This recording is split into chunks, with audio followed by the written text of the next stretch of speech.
The road to WrestleMania. It's much more clear. We got a clear, straight path heading towards the granddaddy of them all. But the Elimination Chamber 2013, did it set up for WrestleMania 29? What is up, guys? Chase Oliver 68 here, bringing you my Elimination Chamber 2013 review. Boy, let's get started with this show, right? Shall we? Alberto Del Rio versus The Big Show.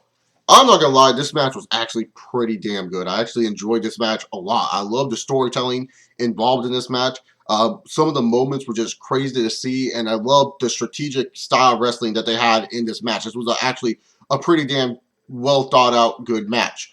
I really felt that the WWE did a good job at making Del Rio look really strong in this match and show that they trust him in becoming our World Heavyweight Champion and that he is our World Heavyweight Champion for a reason. He made the Big Show tap out. And yes, in the last man standing matches, he outlasted the Big Show in those matches, but he needed outside help. He needed the table to keep the Big Show down the first time, and then he needed duct tape. This time, we saw that Del Rio can beat the Big Show clean in that very ring. So to me, personally, I thought that was a great idea by the WWE to do that. And I know a lot of you guys were upset that Dolph Ziggler did not cash in here. Most people thought this would be a time for Dolph Ziggler to cash in. For me, really, to be honest here, I understand why people want to see a Ziggler cash in. But I'm just saying, if Ziggler cashes in now, it's just like you're pretty much saying, let's give up on Alberto Del Rio. Let's not keep working on Del Rio, who's actually been doing good stuff as World Heavyweight Champion. Let's give up on him. You don't want to give up on Alberto Del Rio.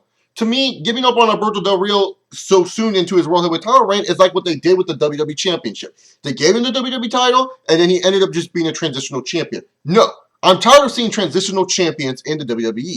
Del Rio needs to hold the belt to show that he's a legit babyface, and they're doing that. They need to make Del Rio look legit. He's a very talented athlete. He has shown in this babyface role he can do much more than what I expected him to do. And to me personally, if he would have lost to Ziggler here, it would have been stupid. I'm sorry. I know most of you guys are going to be like, what? How is that stupid? Ziggler won the belt. It's stupid because you're ruining the character in Alberto Del Rio. So happy Del Rio retained, and especially since he made the Big Show tap out. Definitely very, very good work here, WWE. Next up, we got the United States title match. Miz versus Antonio Cesaro. It was a standard match itself, you know. Nothing really, anything too special here. I thought both guys were keeping it very simple in this match, and that's a smart thing to do because you don't really want to, especially if you're trying to extend this match into WrestleMania or into a later show, you don't want to give out too much what these two athletes can do to each other. So I thought they did a very, very good job at limiting these guys' performances. What I also liked here is how the match ended. Cesaro trips the Miz. Miz's knee looks like it hit him in the nuts. And Cesaro, being the heel that he is, to say, Ref, he hit me here. And then Ref disqualifies the Miz. Cesaro gets a win here. And yeah, it's a cowardly win. It's chicken shit heel bullshit. But hey, you know what? The way that these guys were wrestling, and obviously you can tell that the WWE wants to try to extend this feud longer, I'm totally fine by that, and I expect Cesaro to get a clean win at WrestleMania. So Cesaro retains the U.S. Championship. Miz beats him down after the match, and that's pretty much it for this match.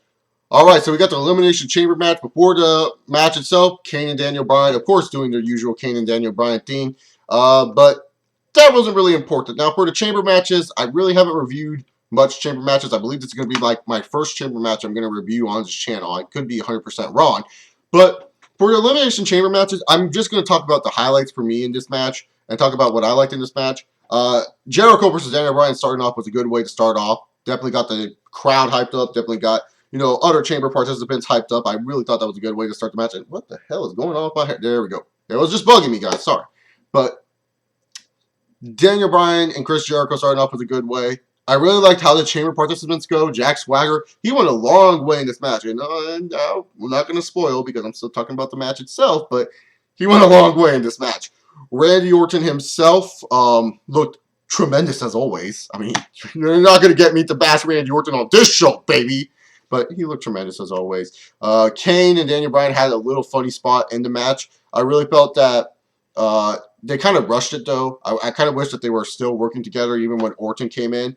And then when Orton came in, you saw that these two would like not work with each other. Like I felt that would have been a better way to break them off from their whole working together thing. But whatever, it's not that big of a deal.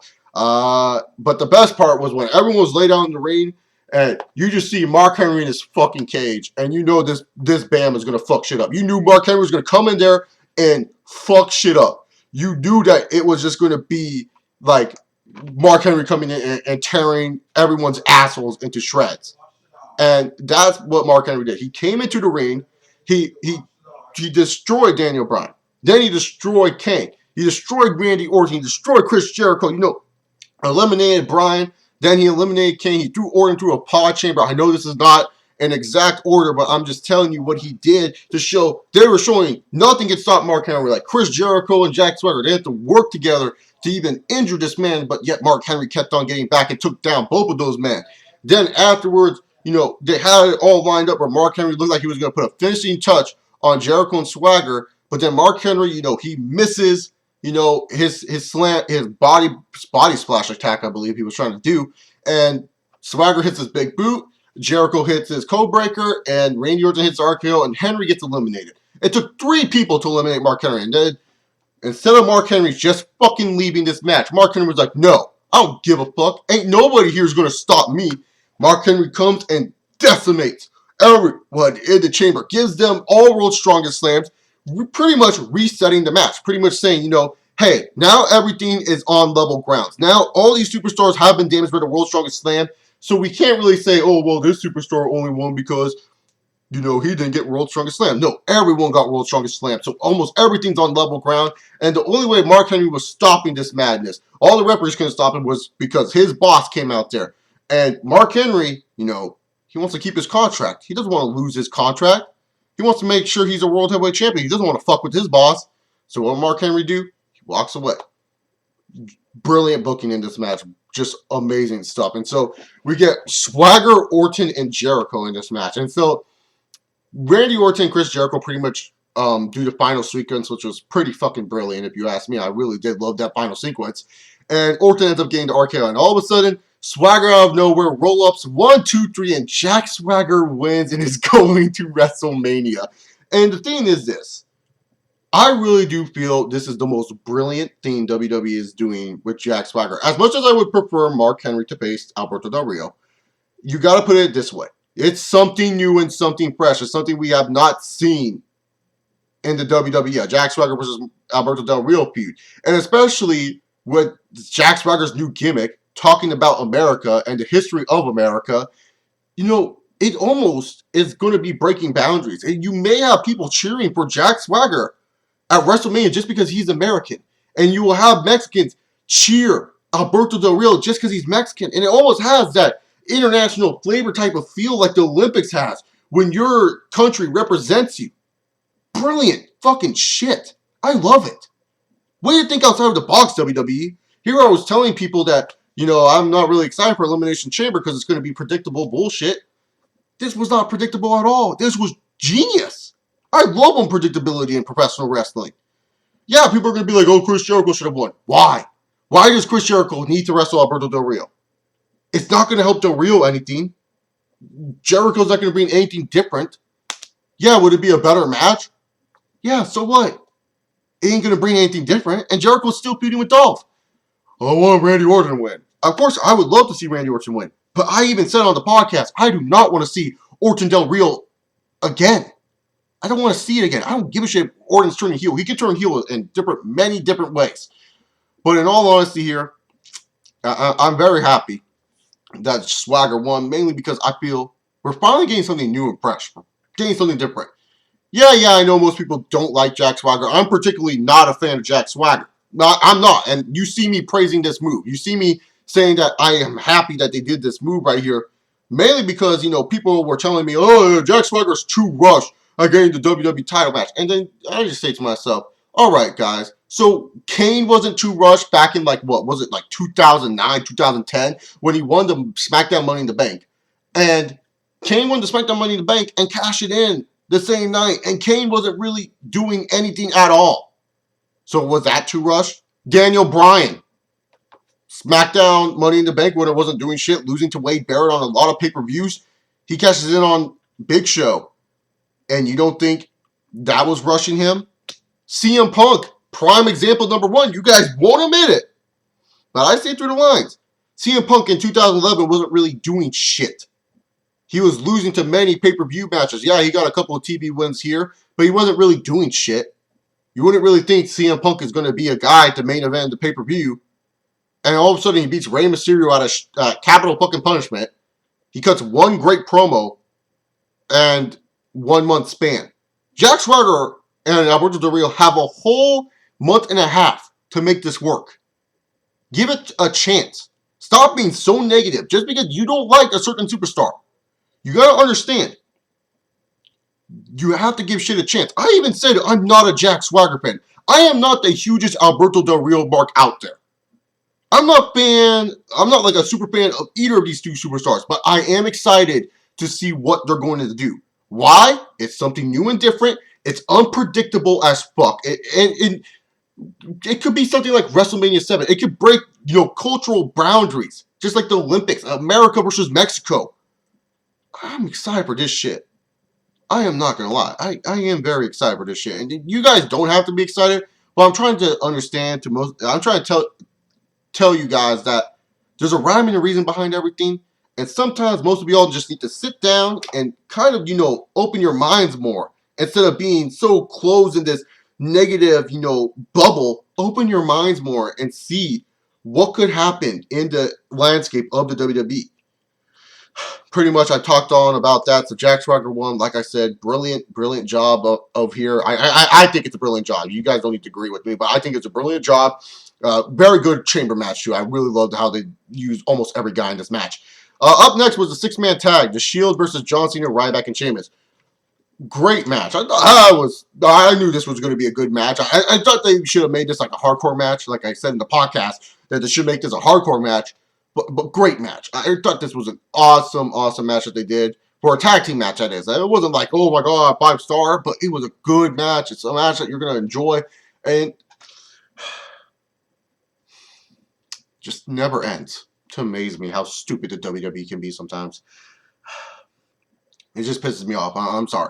But, so the ending of the match happens. The Shield wins. And I talked about in my video that I did a while back on this channel that the Shield needs to beat the Breakfast Club. And I said there's one man that they need to pin. One man in particular that they need to beat.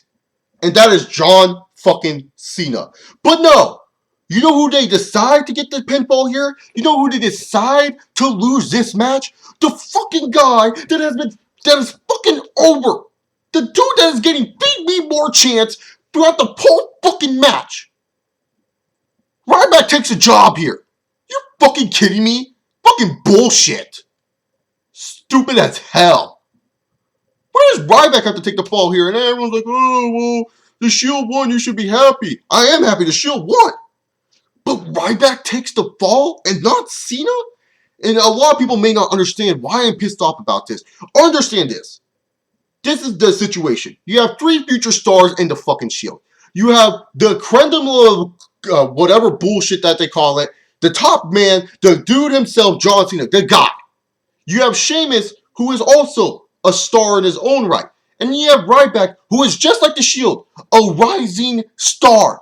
Ryback taking on the Shield, these 2 rising stars facing off, it makes sense at times. Yes, you can have these guys wrestle because there are 2 rising stars. None of these guys are going to get hurt if they lose to each other. But people, for some reason, think Ryback is a star. Ryback is not a star yet. He is a rising fucking star. He is over as fuck. And people don't want to give this fucker a chance just because they say he reminds them of Goldberg. But the thing is, Ryback is a star. He is a star. Those Beat Me More chants should show you they do care about this motherfucker. Ryback gets pinned in this match. And last time I checked, this is not Ryback's team. This is not Team Ryback. This was Team Cena. This was John Cena's team. Ryback loses this match. Ryback gets pinned. And it hurts him. Cena is getting booed out the fucking building, and you tell me he can't take a pin? Because we all know what's going to happen. Cena's going to forget that this match ever fucking existed. He's going to go on tomorrow Monday Night Raw and be like, oh yeah, I'm going for the WWE title. Fucking bullshit. So dumb. Ryback getting pinned is probably the most stupidest thing I've seen on this pay-per-view. Great match, like I said. I love the match itself. The match was good. Shield winning, good. Ryback getting pinned, terrible. Fucking terrible. I would have taken Sheamus getting pinned at this point. I probably wouldn't have ranted as much if Sheamus would have got pinned. I would have ranted a little bit, but not as much. Cena not getting pinned, Ryback getting pinned is the most stupidest thing I've ever seen. But in other news, Roman Reigns hits an awesome spear. He makes Edge's spear look like shit. Yeah, I said it. Up next, we get fuck it. It's not a fucking bonus match. It's a filler match. It's Dolph Ziggler versus Kofi Kingston 100. Who gives a shit? Dolph Ziggler wins, and he has AJ Lee and Big E Langston, and Big E Langston attack Kofi. Where the fuck was Evan Bourne? Moving on forward. Divas title match. Tamina Snuka versus Caitlyn. Caitlyn wins, and she uses a spear. All right, cool. All right. Now that all that shit is out of the way, time for the WWE Championship Match between The Rock versus CM Punk. Rock versus CM Punk. Oh my god, I thought this match was so much better than the Rumble match. Very good shit here. And the stipulation added to The Rock, it almost hinted that, you know, that The Rock would lose this match so CM Punk could get the title somehow. Because, like, you know, you're just thinking about it. But I think WWE just threw that in there to, like, throw us for a loop, make us overthink a little bit about what's going on in the situation. So, you know, the match itself was actually pretty damn good. I enjoyed it for the most part. I really did like the match itself. I thought that they executed it very, very well. A lot of aspects in this match that I liked the most were just that CM Punk was literally trying everything in the heel book.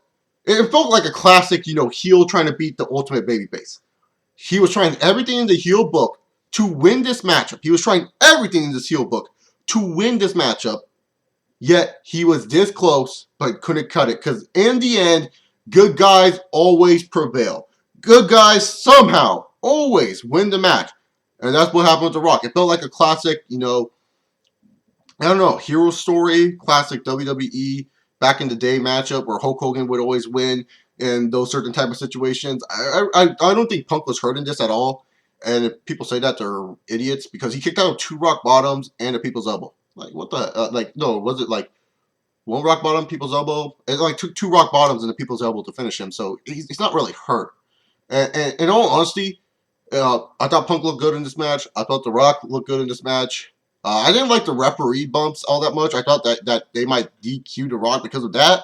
But I guess they didn't. So I guess now we're moving on forward to twice in a lifetime. And I know a lot of fans are mad about that. But hey, guys, this means maybe The Undertaker is healthy enough to wrestle CM Punk at WrestleMania. Yes. Sounds like a good match to me. I'm just excited for that. So overall, though, Elimination Chamber itself, I really do feel it got me kind of excited for WrestleMania. We got a bunch of possibilities. Obviously, you know, Rock versus Cena 2. You know, most people are not excited about that. But, you know, we got Swagger versus Del Rio. We have maybe a Punk versus Taker match on deck. Ziggler versus Jericho on deck. An Orton maybe Sheamus match. A Shield versus Ryback match maybe. And obviously, our hero, Triple H, saving us from Brock Lesnar match coming up on deck. But we got some good stuff heading towards this WrestleMania. And in all honesty, I think Elimination Chamber was a very solid show. Very good booking-wise show. Only one shitty, stupid mistake on this fucking show. So, that shitty, stupid mistake, in all honesty, kind of bumps the show a little bit because there's no way in blue fuck you hurt the fucking most over guy in the fucking match. So, this show is a B, a solid B for me. Solid B. It was going to be a B+, but then I saw that fucking Ryback bullshit. And also the filler matches did not help. So, yeah, that's pretty much it here. If you guys like me, always you can subscribe by clicking the little icon right here or subscribing down below. Leave your comments on the Elimination Chamber pay-per-view down below as well. You can also send me a video response. And if you guys want to, you can like this video. Anyways, guys, I'm ChaseOliver68. Hope you guys enjoyed my little All-Star Chase weekend that I was doing. I uploaded my Xbox 360 collection up in there, the Wrestling Roundtable Elimination Chamber preview, and now this review. And most likely there won't be a Raw review tomorrow, mainly because stuff is getting hectic into all of our family house. So we got to get that situation kind of cleared up first, and then more videos to come. I'm thinking about doing a live stream Wednesday. If not, you're going to just see a normal video. So hope you guys enjoyed. I'll see you all later. Peace!